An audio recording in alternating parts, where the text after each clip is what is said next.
Yay! Welcome everyone to Hydration and Health. This is a Brain Northwest class, and we have the privilege of having Jessica Shirley here today to teach this class for us. She has a Master's of Science in Human Performance. She's a certified health education specialist, a registered yoga teacher, health coach, and has rich experience creating client-centered plans for nutrition and movement.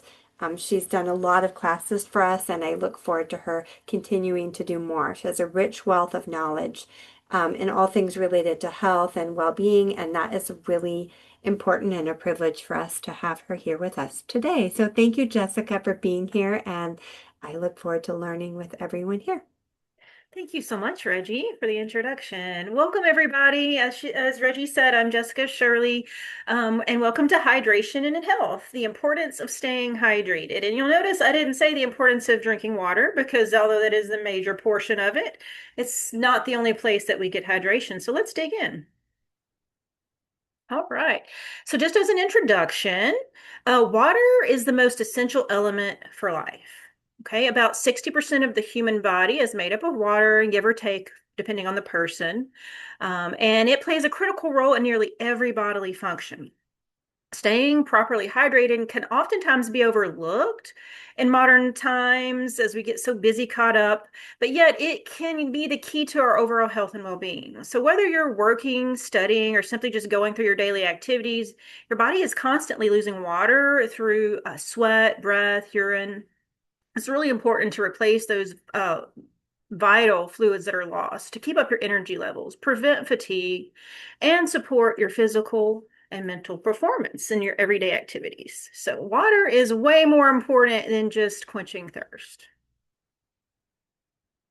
So, functions of water in the body. Now, this is not an exhaustive list. This is just some of the main points of the functions of water, but there's many more. It's involved in almost every function in our body. It helps regulate body temperature, transports nutrients and oxygen, lubricates our joints, protects our brain and spinal cord. It helps flush out waste and toxins, aids in digestion and prevents constipation, and it also helps maintain our electrolyte balance, which we're going to talk more about that in just a bit. So, signs of dehydration, we're going to look at early signs and then we're going to look at worsening symptoms because we want to pay attention to the early signs so that we avoid the worsening symptoms. Okay, so early signs, we're going to look for thirst. Always listen to your body. Dry mouth and lips, kind of isolated. We start to get in chapped lips, maybe got a little bit of cotton mouth. You might have a little bit of a headache or feel kind of dizzy, or maybe you start to feel kind of tired or just low energy. Urine color is very important as well. Now, we don't want clear, I mean, closer to clear, but dark yellow, all the deep, rich colors are not good. We want a very pale yellow, light yellow color. And then if it's absolutely clear, you're definitely hydrated. You might want to slow down on the water a little bit. Infrequent urination. So if you haven't gone to the potty lately, maybe get you a glass of water. And then constipation. It is absolutely involved in all process of flushing waste. So if we ignore these early signs, we might start getting some of these worse symptoms. And we want to look out for these symptoms, muscle cramps, um, dry skin. So it's spread. It's not just our mouth. It's, itchy, scratchy skin. If there's no other issues, right? No other skin issues. Rapid heartbeat, confusion or irritability, extreme thirst, and then lack of sweating, but it's particularly when it's how hot outside. So if you're not really sweating and it's hot and you've been experiencing some of these early signs, you might be getting really dehydrated at that point. So these are just some things to watch out for. Pay attention. And as I say in yoga class and pretty much every class, listen to your body.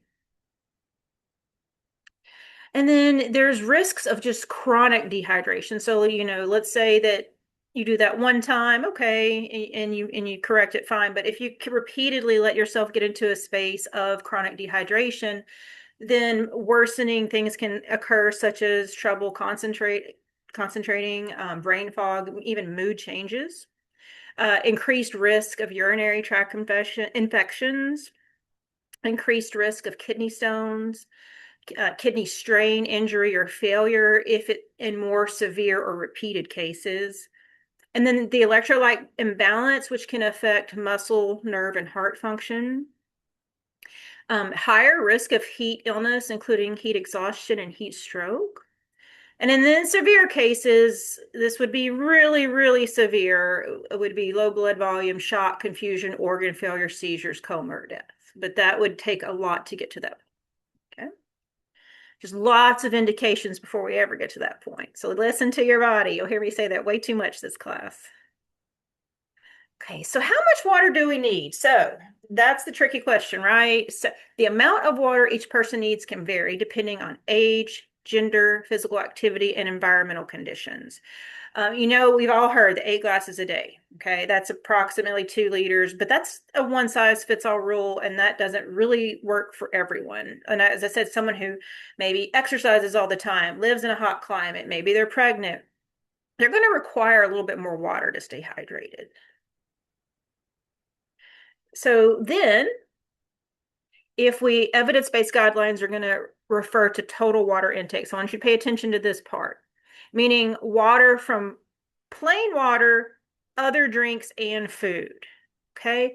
So I'm jumping ahead here, but about 20% of all of our water or hydration comes from our foods. Okay. So if we need about female and men need about 2.7 liters per day, and men need about 3.7 liters per day. Well, about 20% of that can come from food. So if we break that down, what does that look like? Then for a woman, that she might want to try to aim to drink 9 cups of fluids for the day, plus eat some fruits and veggies. And then a male born individual would probably shoot for around 13 cups of fluids per day, plus fruits and veggies. And if you don't want to remember all of this, which is on the little handout, but if you don't, another tip is just to aim to drink half your body weight in ounces daily. So if you weigh 120 pounds, shoot for at least 60 ounces of fluids and lots of fruits and vegetables. Your electrolyte balance and your hydration is going to pretty much stay where you want it to be. So I gave you the details, but if you don't want to remember all that, half your body weight in ounces. It comes close to adjusting for your age, your gender, your height, your weight, all those things that you want to consider. So, and then if you do live in a dry, arid, hot environment, maybe increase that a cup or two. If you exercise a lot, same thing. So yeah, just remember that we get a significant amount of our fluids from the foods we eat if we're eating a proper, well-rounded diet with lots of fruits and veggies. Other sources of hydration besides water. So while drinking water is the most direct way to stay hydrated, our bodies can also absorb fluids from the foods we eat. Many fruits and vegetables are naturally rich in water, contributing significantly to our hydration.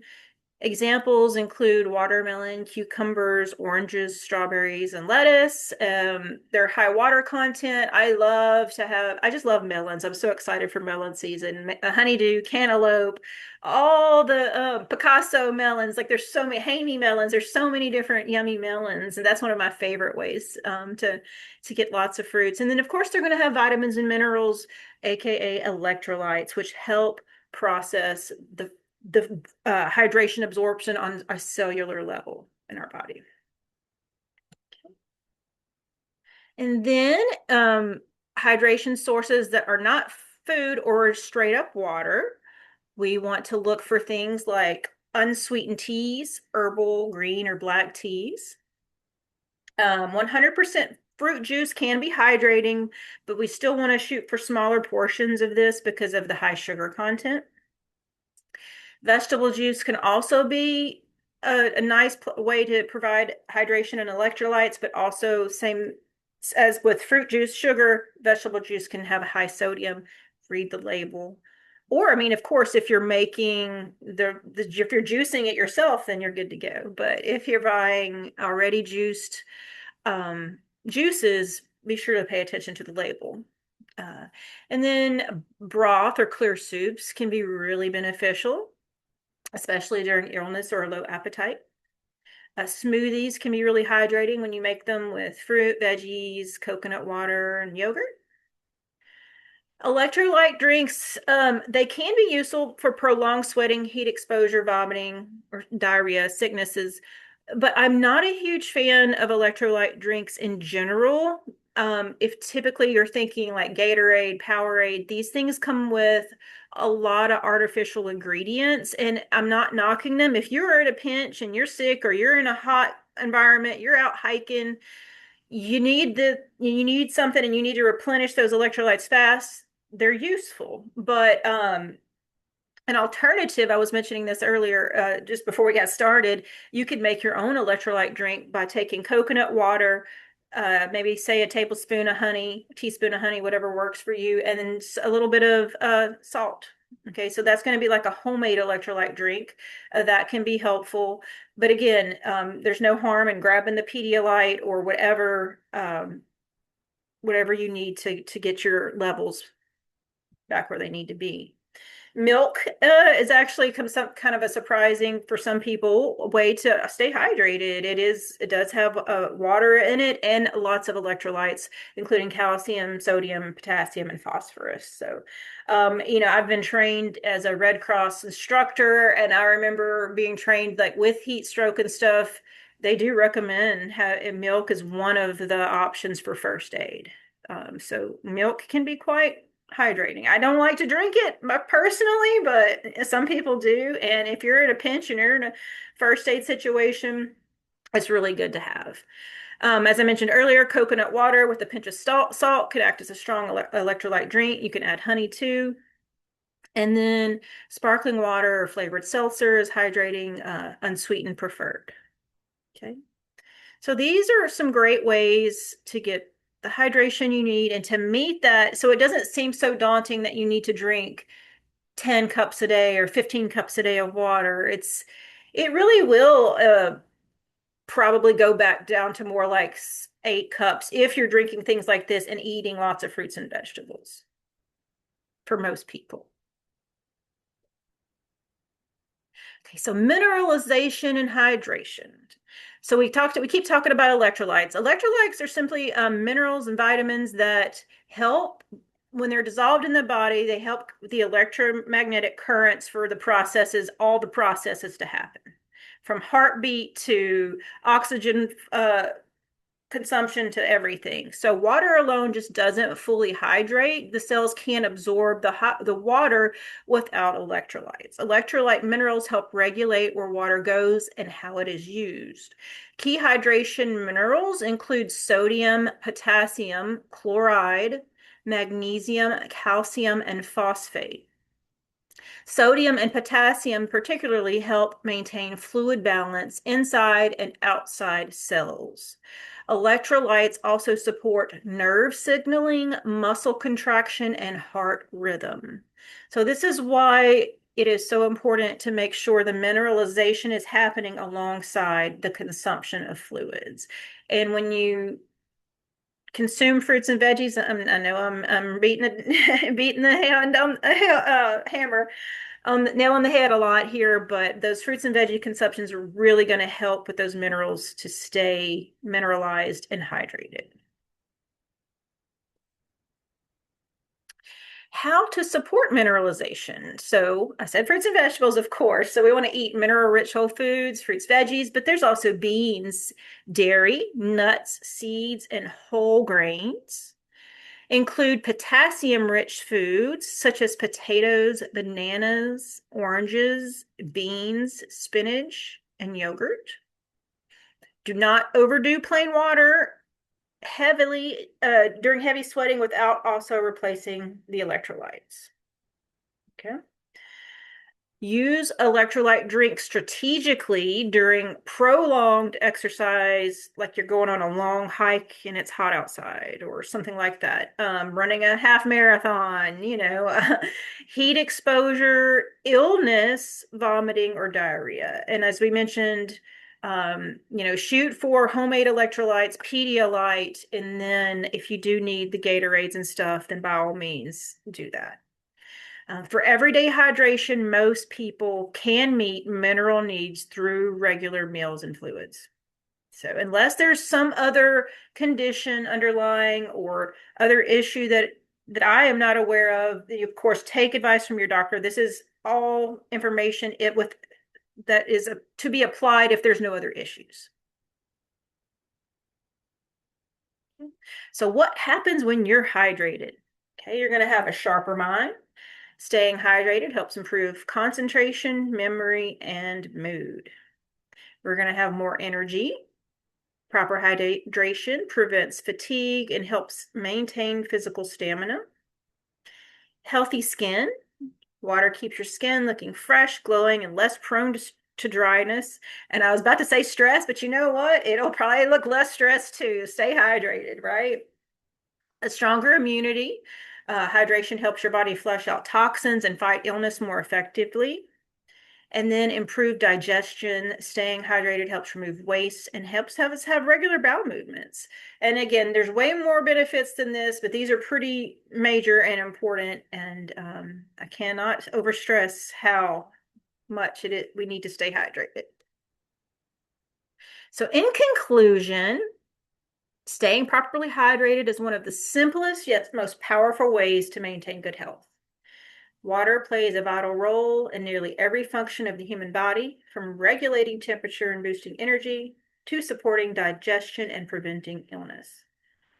Despite its importance, many people still don't drink enough water each day, but being more mindful of our daily intake, choosing healthier strategies, and paying attention to signs of dehydration is not just about drinking when you're thirsty. I'm sorry, can improve our mental and physical well-being. And just please remember, hydration is not just about drinking when you're thirsty. It's about making sure you're eating your fruits and veggies and eating a healthy lifestyle, getting those vitamins and minerals in your diet, including like beans, nuts, and all those things. And I believe that is all I have for today as far as the presentation I did create. I'm going to stop sharing and then share with my a handout that will just kind of be like a review.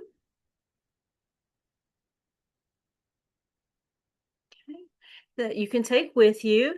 So just your simple guidelines here, 60%, reminding you that that's how much an average. Some people's a little bit more, up to 70. Some people might be a little bit less if they're dehydrated, or maybe they're just, that's just how they're genetically wired. But for an adult woman, we want 9 to 11 cups. For an adult man, 13 to 15 cups of fluids. And then you can have lower if you're eating a lot of fruits and vegetables, and maybe you're drinking teas and coconut waters and things like that. Little bulleted list of why hydration matters, breakdown of how much we need with a reminder that around 20% comes from foods.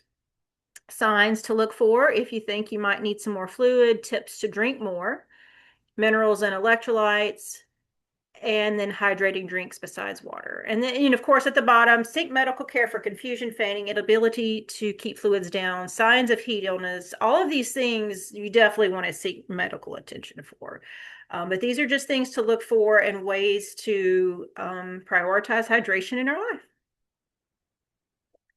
So, what kind of Excellent. I'm questions just do going we to pause. Yep, I'll pause that recording. This is excellent. Bear with me, everyone.